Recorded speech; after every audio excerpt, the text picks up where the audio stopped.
Hello दोस्तों, आज की कहानी का नाम है राजा और काना घोड़ा। एक राजा के पास एक हष्ट-पुष्ट और सुंदर घोड़ी थी।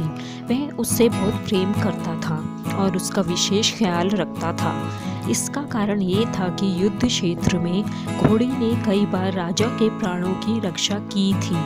ये घोड़ी की वफादारी थी जिसने राजा का दिल जीत लिया था।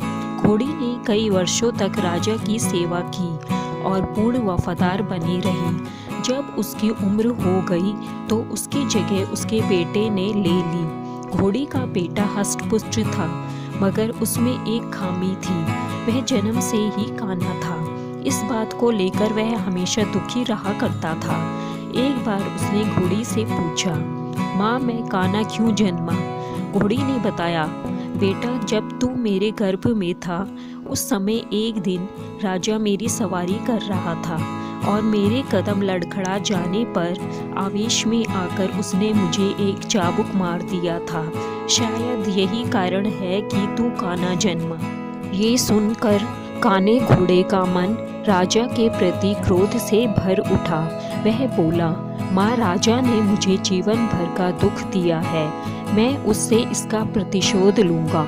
घोड़ी ने समझाया, नहीं बेटा, राजा हमारा पालक है, उसके प्रति प्रतिशोध की भावना अपने हृदय में मत ला।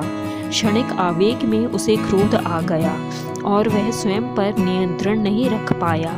इसका अर्थ ये कतई नहीं कि वह हमसे प्रेम नहीं करता।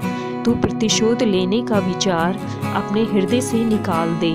माँ के समझाने पर भी काने घोड़े का क्रोध शांत नहीं हुआ। वह राजा से प्रतिशोध लेने का अवसर ढूंढने लगा।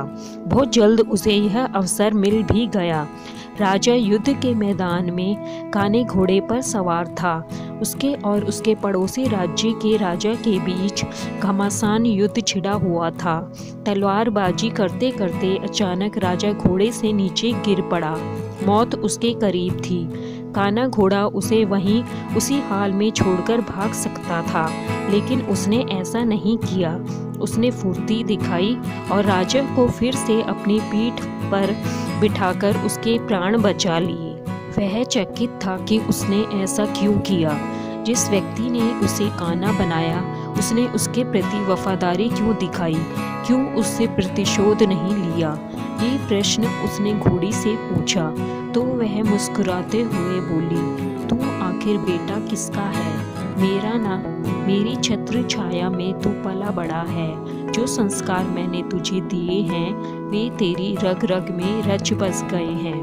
उन संस्कारों के विपरीत तू जा ही नहीं सकता। वफादारी तेरे खून में है बेटा, तू वफादार ही रहेगा। दोस्तों, इस कहानी से हमें यही शिक्षा मिलती है कि संस्कारों का सबसे बड़ा आधार परिवार है, जहाँ से संस्कारों की नींव पड़ती है।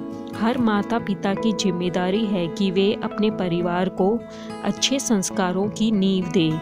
अच्छे संस्कार के परिवार का व्यक्ति संस्कारी बनेगा और अपने कर्मों से समाज में सदा सम्मान पाएगा।